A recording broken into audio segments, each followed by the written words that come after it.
Hi there, my name is Killian and I am a Master of Environmental Management student at Western Colorado University, and I am also the Outreach and Development Manager at the Colorado Farm and Food Alliance.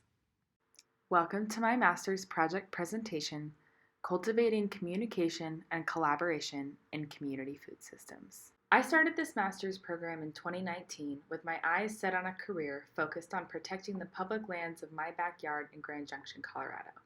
I was interested in taking students outside to connect them with the natural world and thought for sure that I would focus my thesis on increasing diversity in the outdoors.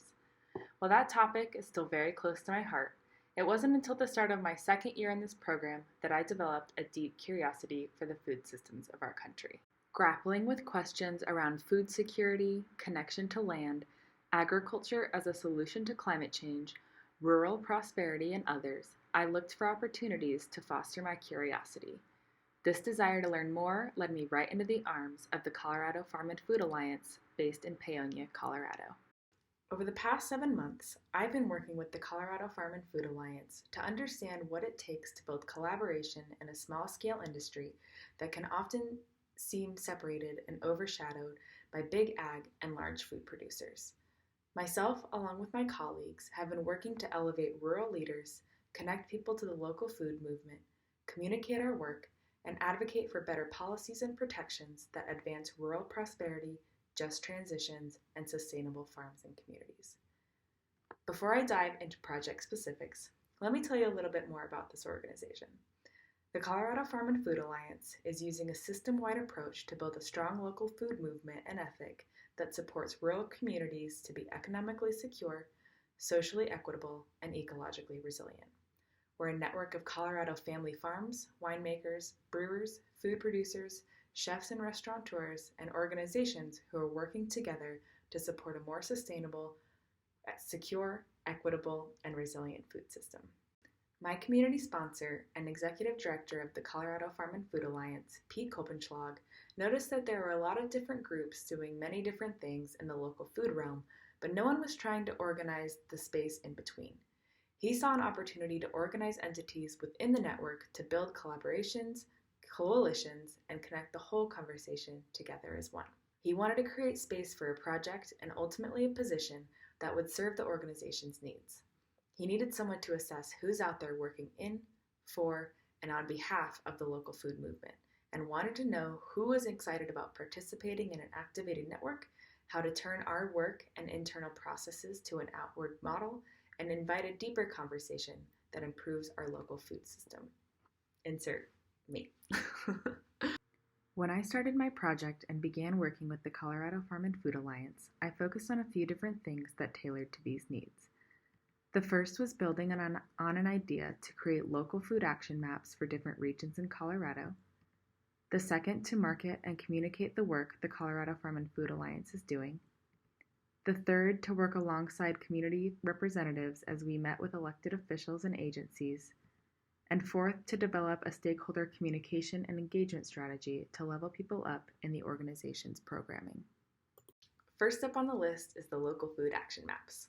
This idea was waiting to be put into fruition when I showed up. As an organization that's based on networking food producers, businesses, and organizations situated within the local food movement, we needed a way to highlight these entities in a public-facing way.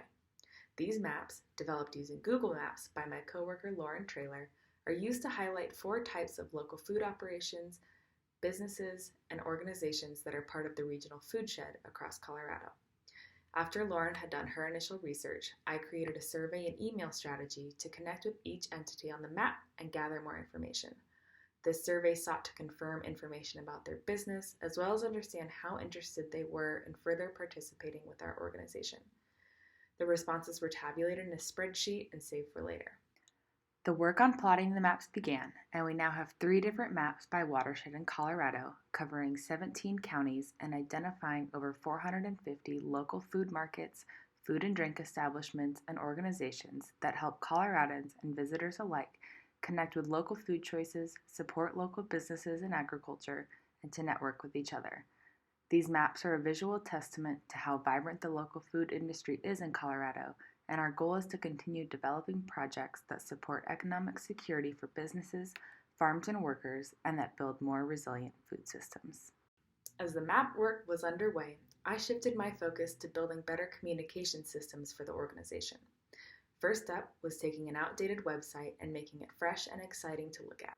As a growing nonprofit, we needed a dynamic place to house programs and projects, educational resources, engagement opportunities, and other information. I built the website from the ground up, and in the last 2 months since it's been active, it's been viewed by over 1,300 people. The second way I worked to improve the organization's communication was by developing an annual report that told the story of the organizational success in 2020. And last is an ongoing series of seasonal newsletters to share the news of our most recent work and upcoming projects. In the nonprofit world, we use the term ladder of engagement to describe the levels of interest and participation among a group of people with your organization. In order to move people up the ladder from general interest to active participants, outward communication tools are needed to provide a pathway for people to engage in a deeper way. These communication tools and devices will continue to serve the Colorado Farm and Food Alliance for years to come. The third opportunity to strengthen communication, collaboration, and coalitions came by way of working alongside local community members as we participated in a virtual fly-in to Washington, D.C.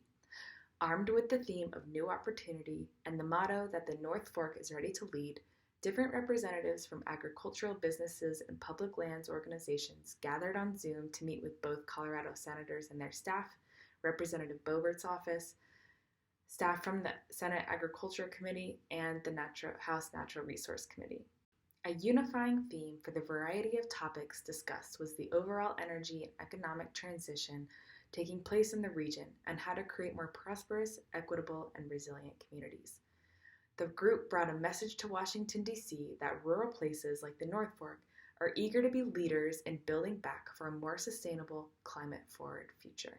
What I've learned with this opportunity to engage in the democratic process is that in addition to advocating on behalf of the policies we want in our communities, we elevate the stories and voices of folks living in rural communities. In this process of elevating often unheard voices, the process itself is a leadership development opportunity that cultivates leaders on the ground to tell their story, advocate on behalf of their lands, water, and businesses, build capacity within the local food movement, and hopefully celebrate positive policy outcomes. Okay, now for the last portion of my project that's still a work in process. Remember how I told you earlier that the responses to our survey questions were placed on a spreadsheet and saved for later? Well, later has come. And to wrap up my project and continue my work with the Colorado Farm and Food Alliance, I'm now working on a stakeholder communication and engagement plan to develop a system that cultivates interested parties into the next level of our programming. I'll start by segmenting survey responses into lists based on what people are interested in engaging with, and then we'll create a menu of options and ways for people to participate further.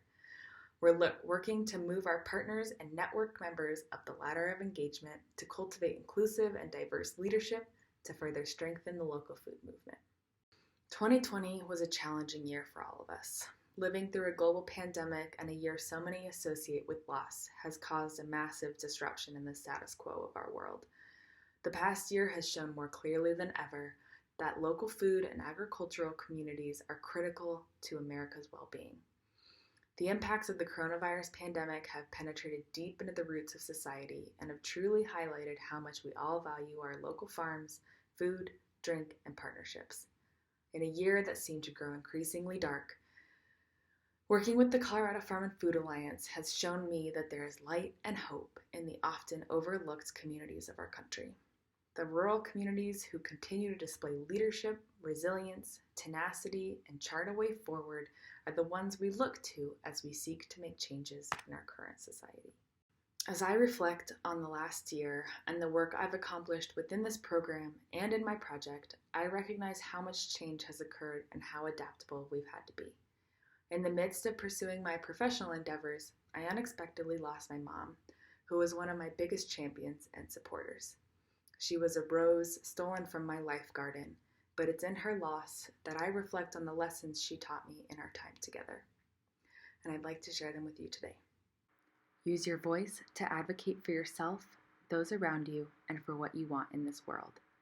Fight hard for what you believe in, do it with kindness and bravery, and find success, big or small, in whatever you set out to achieve. Support your community in whatever way you can, celebrate life and new adventures, pursue your passions wholeheartedly, and know that there are always brighter days ahead. And finally, I owe a huge thank you and my gratitude to the many people who have supported me along this journey. I look forward to your questions afterward, and thank you for joining our panel, Casting Light into the Shadows.